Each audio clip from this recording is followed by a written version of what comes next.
Hello, and welcome to the Specialty Matcha Podcast. My name's Ryan. This is my co-host Zongjun, Hello, hello. and we're the co-founders of Sanko Matcha Products. So typically, we use this podcast to discuss one of our more recent writings that we put up as a blog post, and we realized that we've never really talked about our company, what we're building, what our goals are, and we wanted to give the time and space to share what we're working on. Yeah, you and I have been traveling quite a lot in the past week, and this is kind of a fine excuse for us to not do another chapter and write another chapter. And But naturally yeah, catch up. and naturally catch up. That's right. Although Yeah, you we're are currently in. in the same space. Yeah, Welcome we're back in to the same. Changsha, Ryan. I love Changsha. We're currently in China, working on product development. Yeah, it will be quite excited in for the coming weeks to see a lot of these new progresses. Not just the bold, but also our prototype machine. Yeah, that will mill matcha fresh.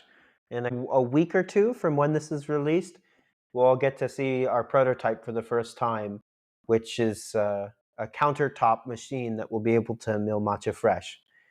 So we'll find out once and for all, how many iterations we're going to need to do in our prototyping phase. Knock on wood, it is as close to working as possible the first time, but I doubt Yeah. it will be the case. Well, it's something that we learned from product development is that there's always will be another round of iteration. This will Yeah, never no end. silver bullets, no silver bullets in product development. Yeah. Yeah, we haven't even gotten to So, manufacturing yet. That's going to be. oh my God, I don't even want to think about it. But Yeah, we will see. We will see. I'm excited. me too. And we have very good partners. Everyone we're Yeah. working with so far is they really feel world class. Like, people say that, Chinese manufactured goods, it's so cheap here and it's because of the cheap labor. But it really, one, I think that's just not the case anymore. You get cheaper labor in other countries. But like the fact that the supply chain exists over here and the fact that tons of these suppliers reinvest in R&D so much, like it's where the manufacturing skill is. You can create world-class products in China in a way like you couldn't in any other country. Yeah, it's really a place that you can basically turn your idea into physical form overnight. We kind of learned that in a very very personal way. Back in the days we only heard about legends of product being developed so quickly, but now we can really feel it. Yeah. And even, me coming in from an outside perspective, I'm an American, grew up in the States, just the pragmatism here is incredible. How quickly and practical everything's are. Like even like these business meetings that we walk into, they're like everything is just down to the point. How quickly can it be done? What are your requirements? There is none of like the stuffiness. It's not like going to Japan and walking into, a business meeting and you leave the business meeting and you ask yourself, I'm not sure if anything just happened. Um, Yeah, not to usually that critique Japanese business meetings, it's just a different culture. it's a different cadence. Usually, it takes maybe 3 or 4 meetings for you to have a more solid kind of feeling of progress. Yeah. At least from an American perspective, very little progress seems to be made. But I think it's just, a lot of consensus building needs to happen first, and more social factors need to be considered in Japanese business environment, Yeah, which for we better will or learn worse. very soon. Yeah, better or worse. Because Yeah, we're about to go on a grand adventure trying to source tencha ourselves. So we'll learn firsthand, and I'm sure we'll have a lot more to talk about in the future on this podcast about what it's like sourcing tea. yeah, yeah. So Ryan, you came up with the original idea of building this company, and at the time you were, I think, traveling in South America. Yeah, I was traveling through Latin America at the time. So I spent, I guess it was around 7 years with the same startup company, lived the startup life, did a lot of travel, got to work on a lot of product development with a lot of cool food and beverage companies during my time. And I was transitioning away from that role. And so I decided to take 6 months off just to travel, decompress, sort of reflect on what I wanted to do with my life. I was traveling through South America and I noticed that at the Starbucks, the primary drink feature section were three matcha drinks. And I thought, wow, that's interesting. This is the last place I was expecting to see matcha be so popular, let alone at Starbucks. And I was like, wow, there could be some real opportunity here. And before the startup company that we both worked at, we were both part of the Tea Institute at Penn State and had a deep passion for tea. So I wanted to, whatever I was going to do next, I wanted to merge my passions for tea, so like tech and innovation and the food industry. And I also had the great fortune of working a lot in Japan. I actually spent my 25th birthday in Japan. It was my first trip there. It was also a business trip. Fell in love with the country, the culture, the food, the tea, everything. Got to go a couple times a year. For work since then. And I really wanted a job that would bring me back to Japan. Pursuing something in matcha both felt like good timing and well aligned with where my head was at the time. So it was really lifestyle driven, I guess. Yes, it's important that you do what you love. That's right. Well, that's part of the reason why I end up joining too. Yeah, back in the days, we were so Ryan and I both worked for food and beverage development back in the days, and we both traveled to a lot of countries together, collecting data, delivering projects, and at the time we have been seeing a lot of products, not just drinks, but also food that contains the flavor matcha. The trend is already there, but there hasn't really been a lot of innovation going on in the past few years. Yeah. And something else that we always were into in the food and beverage industry were how products get more premium and more sophisticated or more specialty. Like, how is it that someone goes from, I only drink Coors Light or Budweiser beer to drinking high-end craft beer? What had to happen to get someone to change their habits, to change their preferences, and how those were acquired? So, we're also both students of that consumer preference acquisition and the ladders that influencers build, that companies build, that retailers build to help consumers develop preferences. So, we're both very personally interested in things like wine, things like coffee, and have learned a great deal about working in those industries over, I don't know, the past 7 years. And we're able to borrow a lot of knowledge structures to apply to matcha and say, oh, why hasn't anyone done this yet? And spoiler alert, I realized people had, but at the time, um, I was like, wow, this is weird. Yeah, yeah. I mean, when you start drinking beer like Bud Light, Budweiser, and then probably a natural upgrade is craft beers, right? Like IPA, stout, and then you go into like deeper realm like natural fermentations. But for matcha, there isn't really, well, at the time, we quickly realized there are, but at the time there isn't really kind of a natural upgrade from like matcha latte or matcha snacks. If you want to go deeper, boom, quickly, channel you tea ceremony, doing seza for 2 hours, and then you get a bowl of tea, and then you learn about calligraphies and how to walk the tea house properly. It's not really a viable natural upgrade for regular consumer. Yeah. Or if you wanted to buy a really expensive can of matcha, right? It was some blend that was like something something no shiro, and it is preferred by the grand master of one of the tea ceremony schools, and that's all they tell you about it. And Yeah. it's $3 a gram. Yeah, it's very not that transparent, and you don't really know where to go. Yeah, so part of the thinking at the time um, about starting it, actually the original version of Sanko um, was to become almost like the blue bottle of matcha. Like, I was very inspired by the founding story of Blue Bottle back in the days. And discovered Blue Bottle as a consumer. I discovered the brand as a consumer probably when they were at their peak in 2013, 2014. They used to have this experience called the Siphon Bar. It was in at their Chelsea Market location.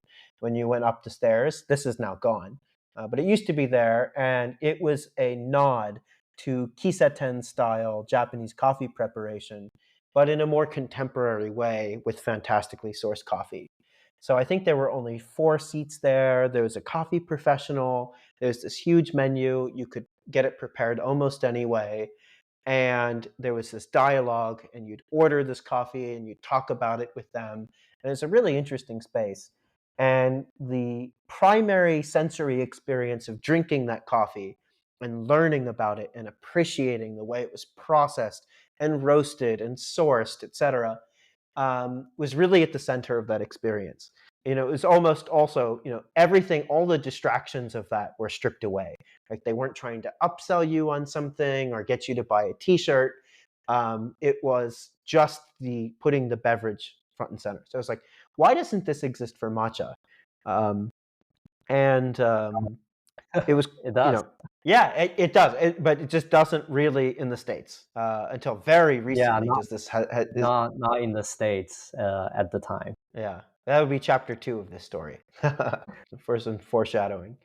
But at the time, it was kind of obvious from my food science background, working in product development, and also being someone who is very obsessed with coffee, that matcha should be ground fresh. If you want to create a space where you're really honoring the product, matcha has so much surface area that it's going to oxidize. And I had a great deal of personal frustration with this. I'd buy a very expensive can of matcha when I was working, or even when I was a student, 10 years ago, and the flavor would change. Like, you keep that open, even in the refrigerator, for a week or two. I noticed that it tasted much worse, much more bitter. It lost a lot of subtlety and nuance, all those fresh characteristics. And it was really disappointing because it was expensive and it went bad really fast. I was like, well, it's obviously needs to be ground fresh. So I hired a translator on Upwork. I first tried to search for how to buy a traditional Japanese millstone to mill matcha fresh, and I made very little progress, at least in English. I don't really speak Japanese. So I think I submitted a job on Upwork saying assistance with Google search in Japanese. And I found a great translator who actually had a lot of tea connections in the tea industry, which was just serendipitous. And he got me a bunch of quotes for traditional millstones. And I was shocked by the price. We hadn't even gotten to shipping. And I was also shocked to learn that they only mill 20 to 40 grams of tea an hour. And I thought, wow, you got to outlay like tens of thousands of dollars to import an industrial piece of equipment that's probably very loud and doesn't look very nice. And it can only mill like a tiny can of matcha an hour. Like, no wonder no one has done this. Um, Yeah.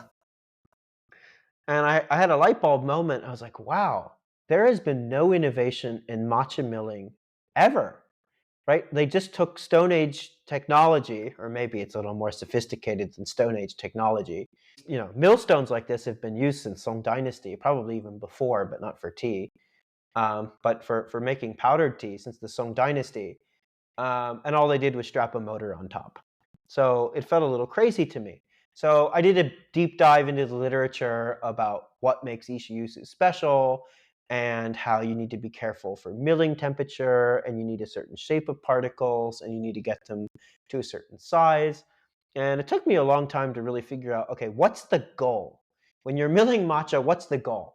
And once I finally had a good handle on that problem, I thought, someone needs to make a countertop device to mill matcha fresh. Yeah. Well, I mean, there are still a lot of technology going on, in the in the pattern and the concavity of the issue. So we kind of learned that later that different pattern will result into different shapes of powder, which it is quite complicated. But like the art or the science has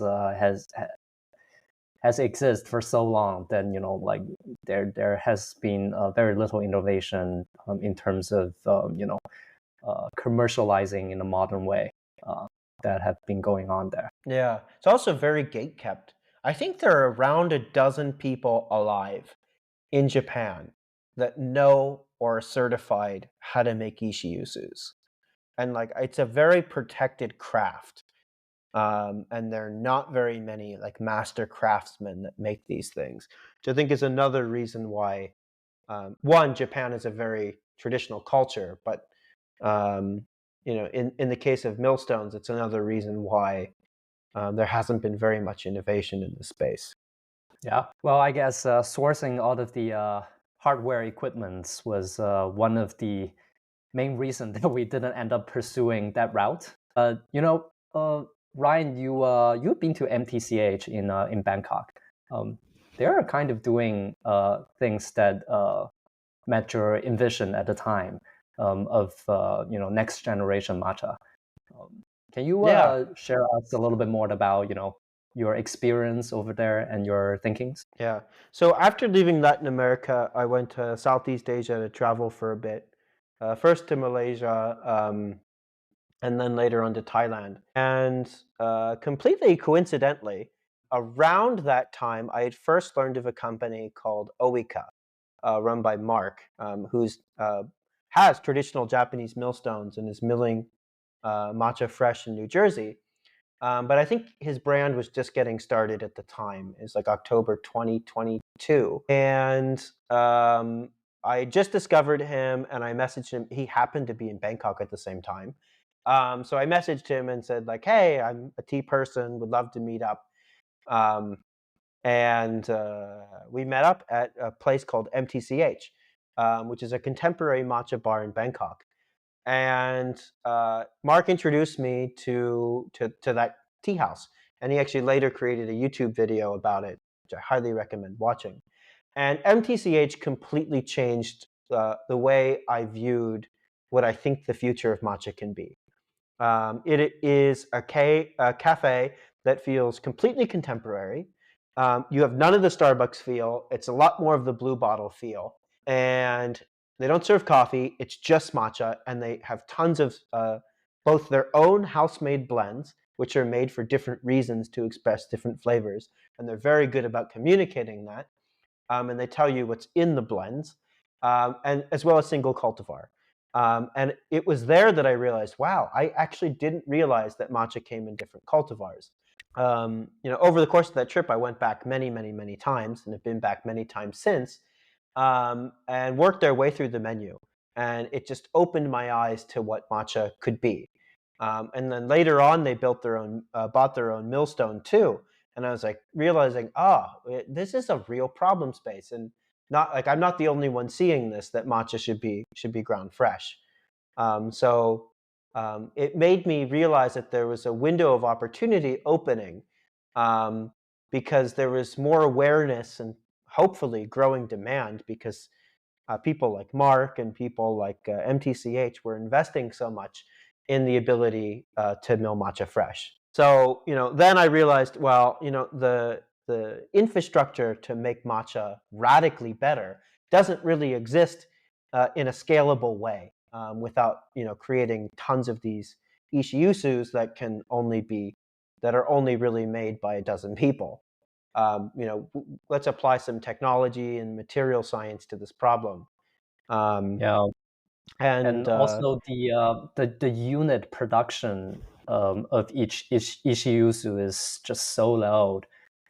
It's so slow, and the quantity is so low that it's not really a commercially viable solution for modern cafe. Yeah.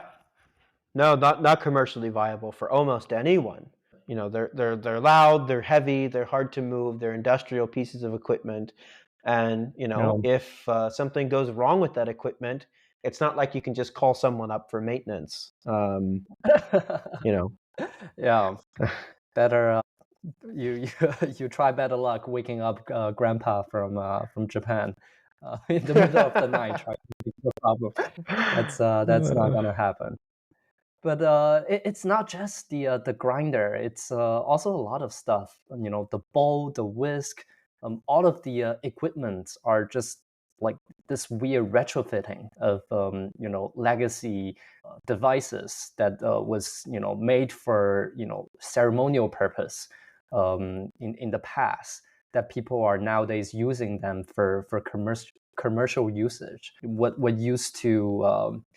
it used to be like just one bowl of matcha per day, and the ceremony lasts for 2 hours, to nowadays it's like 100 bowls of matcha a day for matcha latte.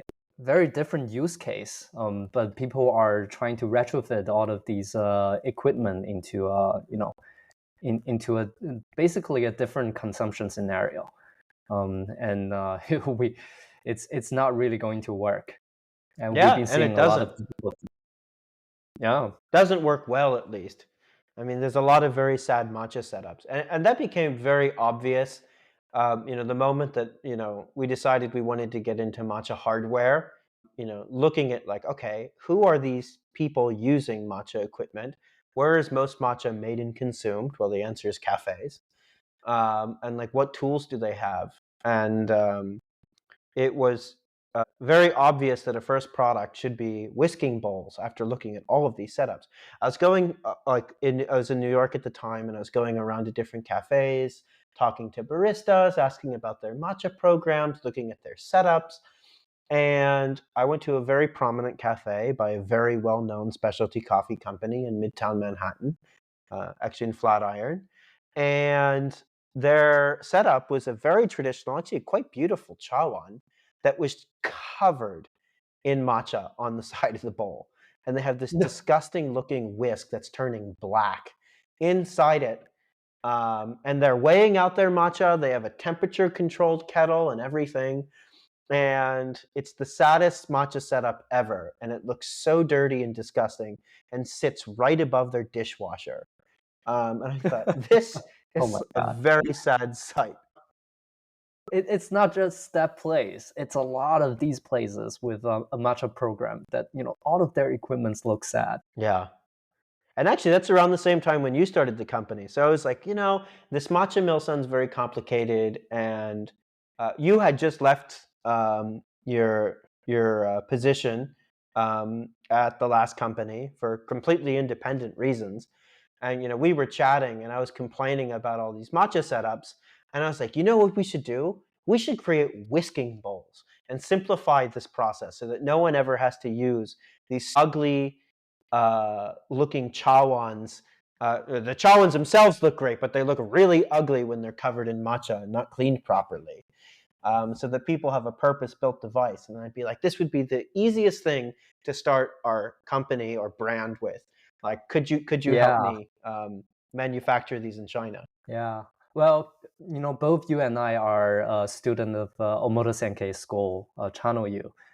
And in a proper Japanese tea ceremony, there are cleaning procedures baked in to the ceremony, that all of these utensils and wares need to be properly cleaned before and after usage. And that's not the case in modern cafe. You have customers after customers waiting in line asking for matcha latte, and you don't really have the time to properly polish and wash your utensils. So at the time when were thinking about this idea that a new product must be developed for baristas to be able to wash and clean and use very easily in the modern cafe scenario. And in terms of ease of use, um, back in the days, we spent like weeks and weeks trying to learn, how to do the zigzag whisking in the bowl, round shaped bowl, to be able to generate this beautiful foam of matcha. And I remember it being very difficult and requires a lot of technique to build into a muscle memory at the end. And that's not going to happen in modern cafe. You don't train your baristas for weeks for them to be able to finally generate some good phone for customers. So one natural thinking is that how do we simplify this process? And we came up with the idea of one-dimensional whisking. So instead of doing the zigzag, whisking motion, it's just a one-dimensional back and forth whisking that will produce a good quality foam. Yeah, and it works really well. After prototyping this, and we can probably record separate podcasts about, launching the Kickstarter, designing that product, manufacturing things in China, seeing that come to life and seeing like, wow, like our idea for functional design actually worked. Like it's producing a fantastic product was very liberating. Yeah, yeah, it's pretty fun. We learned a lot about ceramic manufacturer. It's not just the shape; the glaze also matter. That helps building up thick foam, and then helps the matcha stain to come off very easily with a simple rinse. Yeah, yeah, the hydrophobic glaze and getting that all right. That took a lot of testing. Yeah.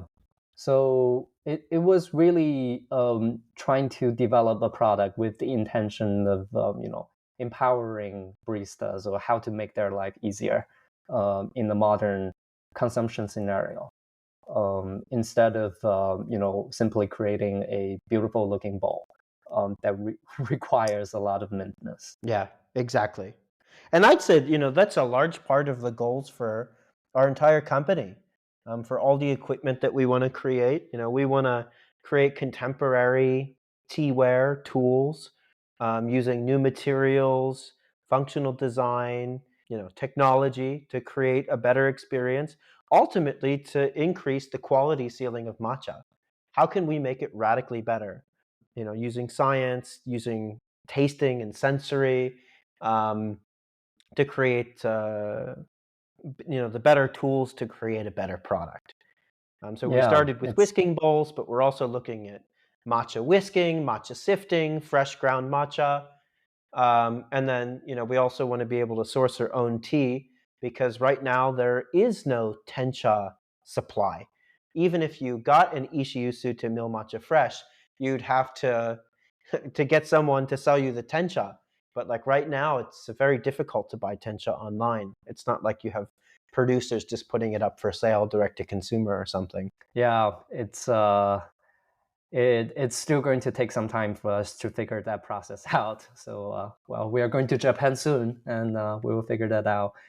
How difficult it will be. So Sam, what was your experience deciding to join the company as co-founder, to take another leap back into startups, and to start this journey?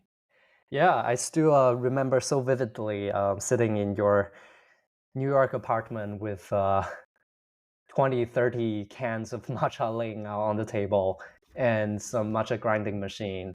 And then you were so passionately talking about your ideas. And I was like, wow, this is interesting. And, this all makes sense. But and we were looking at doing all these innovations, and I quickly realized that this is a very different realm of specialty. Both you and I came from food and beverage development world, and it's nothing related to hardware. And we are going to be doing a lot of Yeah, hardware innovation. And I have big only heard change. about I've only heard about crazy stories in the past of how difficult it is to create hardware from scratch. And but it's interesting. I don't know, like Ever since I was a little boy, I was so into like Lego buildings and building own devices, taking devices apart. That has always been a passion deep down inside me, and this has indeed been a pretty difficult journey, but it's also very exciting. It's exciting to see your creation work, and it's also exciting to see people using your creations. So we have already done a Kickstarter round of our bowl, and there are already a lot of real life users, being using the bowls in cafe The scenarios, prototype and bowls. yeah, our prototype bowls, and we have heard a lot of good or bad feedbacks, but very appreciate that people are using them, and it's quite excited to see your own creation out in the world. Yeah, I agree. Something you can touch and feel is very gratifying, even though they say hardware is hard. But prior to this, spending 8 years of my life working on like software and an AI product for the food and beverage industry, like I wasn't ever able to physically touch anything. Yeah, So able to work on hardware is a different problem space, but it's an exciting one, and I think that it's just one that needs to happen. If we don't create these tools, someone else will. Well, I hope other people do. I hope we'll have competitors in the future because it means the whole pie is growing. The day that someone comes out with another fresh uh, ground or fresh milled matcha milling device, I'll be very happy. It is competitive, but I think that it also means that the whole industry is growing, and competition is breeds better innovation. And if we want to yeah, win long term as a company, we've got to create the most value and create the best products, and it will force us to be better. yeah. Right now, it's really the problem of how we should grow the pie bigger and make matcha more accessible for everybody. It's a wonderful Totally drink. agree. Yeah, it's a wonderful drink, and it should be more accessible, by more people. Well, Mm. it's really important. Like matcha is like a fresh flower. Like it is kind of crazy and it's so sad. And the world deserves better matcha.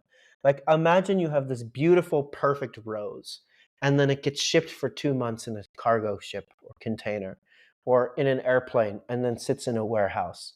And then by the time it gets to you, it's half of the petals are gone and it no longer has a beautiful scent. Like matcha is just like that. It really should be treated like a fresh food. It's so sad and so crazy that so much matcha is like half dead on arrival, right? Like even like this statistic, I can't get it out of my brain. Is that according to this paper, which we can link in the notes, around 40% of the EGCG, which is one of the primary catechins, really one of the primary reasons why people drink matcha, it's one of the major health benefits associated with it, degrades 2 months at room temperature, right? At perfect cold storage, like it's pretty well preserved, but no one has a perfect cold chain for matcha. So like probably 99 point something percent of the matcha consumed in the world, half of the EGCG, almost half, is gone. Right? That's so sad. And not even talking about the flavor or the other nutritional components behind matcha. Um, Yeah, we're really at a stage where um, uh, I hope we look back in a few decades from now thinking, wow, um, we were not drinking very good matcha, at this time, relatively yeah, speaking, compared to how high we can lift this quality ceiling by just milling it fresh, closer to the edges where people are actually consuming it. wow, yeah. Bit by bit, just a little bit will be a giant progress. I mean, like bad matcha are just like bad. They're bad tasting, and they sad looking, and they don't really have any functional ingredient left. And it's very off-putting for a lot of first-time drinker or people trying to get into matcha more seriously. It's not good for the industry as a whole that we supply people with inferior quality matcha. It's actually doing the opposite job. Like some people might try matcha for the first time and then they decided, okay, this is not for me. But it was really just bad matcha. It's not the problem that matcha is not, not tasty. It's actually very tasty. Yeah. I just hope, once our prototype works and we go to Japan and try to source tencha from farmers, from producers, from blenders in Japan, that they'll be open-minded to the experience. In our eyes, can we produce something that's better because it's fresh ground compared to the perfect ideal product milled in Japan that is then 3 months old when it's consumed? And I'm reasonably confident that we're going to create something that beats that standard, right? Are we going to get as good as an Ishiusu?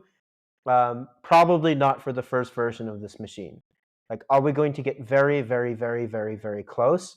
I think we will, and we'll know in a few weeks. But to see how this is adopted from the Japanese tea industry perspective, I'm really hoping that they're open-minded to this possibility for innovation. Yeah, well, we will see. It's a very traditional industry, and so are a lot of other things from Japan. But we will see. We'll see. But the machine is coming up. We will be able to see the first prototype in I think 1.5 week, depending Super on exciting. timeline of the components. But yeah, super exciting. Yeah, so we've been working with the firm the past couple of months that specializes in producing like a lot of coffee gear and equipment. They were the perfect partner to do the mechanical design work for this mill. All the parts are either being one-off manufactured or 3D printed right now, and we're super excited to put the whole thing together and to see it firsthand. Yeah, and we also have a separate vendor for the millstone, which is going to be very cool to see. How its capacity in real action. It's made out of ceramic, and it's a very different material from traditional ishiusu. Yeah, but we kept a very traditional design. And a huge shout out to Mark from Oika, who we went to go visit in New Jersey, who gave us tons of design feedback on our initial millstone designs and kind of taught us a little bit more about the theory behind that, which we're really hoping will shorten the development cycle to bring these things to life. That was very helpful. Yeah, turns out there's a lot of science in millstone design, although it hasn't really gone through a lot of innovations. But it's so complex. The pattern, the groove pattern, the concavity, all matter. Into the final shape of the matcha powder. Yeah. And this information is very difficult to access. Like, you cannot find it on the English-speaking internet very easily. At least not until Mark started doing content about it. Like, very few people. And Jared from Jaga Silk in British Columbia, he also does a lot of work. And I've talked to him, and he's been super helpful as well. So we're a small but growing community of English-speaking matcha milling people. And it's very excited to see that everyone is really interested in just growing the size of the pie rather than competing with each other. It's a really cool industry to see because we've worked in other industries where it's definitely not the case, where Yeah. there's a lot more Um, upsmanship. yeah, much more antagonistic. But I guess this is really a tea culture, kind of environment. It's not just Japanese tea, but also Korean tea, Chinese tea. It's about sharing. It's about better tasting tea. It's about the happiness that tea and companionship that gives people. Yeah. Most serious tea people don't necessarily even do things for the money. They do it out of passion, and that clearly shows in our industry. That's right. Well, I guess it is really lifestyle driven that we founding this company, Yeah, tea Ryan. is life. Tea is life. So I guess along the way we'll share more startup stories and more stories about manufacturing things in China or even difficulties that we have, challenges, and share them very openly. Thanks for listening. See you in the next episode. See you.